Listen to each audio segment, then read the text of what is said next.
ओम श्री कृष्णाय परमात्मने नमः। सर्वकर्माणि मनसा सन्न्यस्यास्ते सुखं वशी नवद्वारे पुरे देहि नैव कुर्वन्न कारयन्.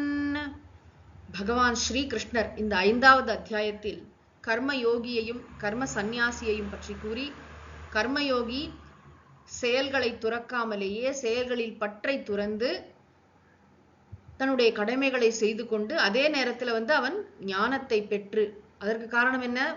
கர்மயோகம் இவனுக்கு மன தூய்மையை தருகிறது. அதனுடன் அவன் ஞான யோகத்தை அபியாசம் செய்கிறான். அப்படின்னா வேதாந்த சாஸ்திரங்களை எல்லாம் கேட்டு சிந்தித்து தெளிந்து ஞானத்தை பெற்று ஞான நிஷ்டை அடைந்து அவன் கர்மயோகி தான் ஞான யோகியாக ஞான நிஷ்டராக ஜீவன்ன முக்தராக மலர்கிறார். ஜீவன்ன முக்தன்னா என்ன? வாழ்ந்து கொண்டிருக்கும் போதே முக்தனாக இருத்தல். செத்த பிறகு சிவலோகம் போவதுன்னு இல்லை, இங்கேயே இப்பொழுதே ஹியர் அண்ட் நவ் தான் முக்தன் என்பதை உணர்ந்திருப்பவர். வாழ்ந்து கொண்டிருக்கும் போது அவர் எப்படி இருக்கார், இந்த உடம்புல அவர் எப்படி வசிக்கிறார் அப்படிங்கிறத பகவான் அழகாக இந்த ஸ்லோகத்துல நமக்கு கூறுகிறார். தேஹி, தேஹினா என்ன? உடலை உடையவன். நம்ம எல்லாருமே தேஹி தான். தேஹினா உடலை உடையவன். உயிருக்கு, ஜீவாத்மாவுக்கு தான் தேஹின்னு பேர். இந்த இடத்துல ஆதிசங்கரர் தன்னுடைய பாஷ்யத்துல ரொம்ப அழகாக இந்த விஷயத்தை குறிப்பிடுகிறார்.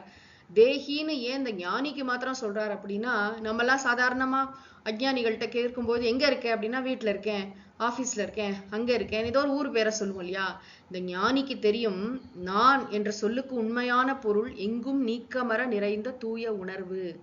நீ எங்க இருக்க அப்படின்னு கேட்டா, இப்ப விவகாரத்துல இந்த பிராரப்தத்தினால உடம்பு கண்டினியூ பண்றதுனால உடல்ல இருக்கேன்னு சொல்லுவாராம். அதனால தேஹி. தேஹி அவர் என்ன செய்கிறார்னா, சர்வ கர்மாணி, அனைத்து விதமான செயல்களையும், என்னென்ன செயல்கள் உடம்பால செய்யறது எல்லாம் செய்யறார், கண்டினியூ பண்றார். உடம்பால செயல் பண்றார். இளர ஞானியாக இருந்தாலும் சரி, துறவர ஞானியாக இருந்தாலும் சரி, அடிப்படை செயல்கள், குளிக்கிறது, சாப்பிடுறது எல்லாம் செய்யணும் இல்லையா? எல்லா செயல்களையும் செய்யறார். நித்திய நைமித்திக கர்மங்களை செய்கிறார். உடம்பு மனசு வாக்குனால செய்யக்கூடிய செயல்கள், உலகியல் செயல்கள், வைதிக செயல்கள், எல்லா செயல்களை செய்யறார். ஆனா மனசா சந்நியசிய, மனசாங்கிற வார்த்தை ரொம்ப முக்கியம். விவேக புத்தியா, தெளிந்த பகுத்தறிவினால். என்ன பகுத்தறிவுனா, ஆத்மா அகர்த்தா, அனாத்மா கர்த்தா. இதுதான் இங்கே பகுத்தறிவு. நான் என்ற சொல்லுக்கு உண்மையான பொருள் ஆத்மா. அந்த ஆத்மா ஒரு பொழுதும் செயல் புரிவதில்லை அப்படிங்கிற தெளிந்த பகுத்தறிவு. நான் செயல் புரியல, என்னுடைய சந்நிதியில செயல்கள் நிகழ்கின்றன. இதுதான் ஞான கர்ம சந்நியாசம். ஞான கர்ம சந்நியாசம்னா என்ன? மெய்யறிவினால் செயல்களை துரத்தல். சந்நியசிய வஷி, வஷினா இந்த ஜீவாத்மா நன்றாக தன்னுடைய உடல் மனம் இந்திரியங்கள் எல்லாம் கட்டுப்பாட்டுல வச்சிருக்காராம். அப்பதானே ஞானமே சித்திக்கும். ஞானம் சித்திக்கிறதுக்கு இந்த புலனடக்க பயிற்சி, மனடக்கம், சமதமம் எல்லாம் நம்ம எப்பயுமே ஆரம்பத்துல சாதன சதுஷ்டய சம்பத்திலேயே வந்துடுது. இந்த வஷி அப்படின்னா அவர் நல்ல தன்னுடைய உடல் மனம் இந்திரியங்கள் எல்லாம் கட்டுப்பாட்டுல வச்சிருக்காராம் ஜீவாத்மா.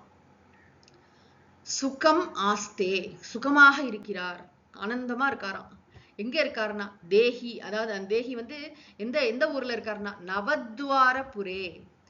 நவத்வாரபுரம் அப்படின்னா எந்த ஊரு அப்படின்னா இந்த உடம்பு தான். 9 துளைகள் அல்லது ஓட்டைகளை உடைய ஊர். இந்த பட்டணத்துல இந்த தேகியானவர், இந்த உடலை உடையவர், இது எல்லாத்தையும் அதாவது இந்த ஜீவாத்மா எல்லாத்தையும் கண்ட்ரோல்ல வச்சிருக்க. ஆனா இந்த ஜீவாத்மாக்கும் ஆதாரமான பரமாத்மா ஸ்வரூபம் தான் நான் என்ற ஞானத்தில் நிலை நின்றவராக அந்த ஞானிக்கு நன்றாக தெரியும், நான் எங்கும் நீக்கமர நிறைந்த தூய உணர்வு தத்துவம். செயல் என்பதற்கும் எனக்கும் சம்பந்தமே கிடையாது. அந்த ஞானத்துல நிலைத்திருந்தபடி நைவ குருவன், நைவ ஒரு பொழுதும் இவர் செயல் புரியாமல், அது மட்டும் இல்ல, ரொம்ப முக்கியம், ந காரையன், செயலில் தூண்டாமல். சரி, இவர் உள்ள இருக்காரே, இந்த ஆத்மாதான் செயல் புரிய தூண்டுகிறதா? ஆத்மா தூண்டல, ஆத்மாவோட சந்நிதியில செயல்கள் நிகழ்கின்றன.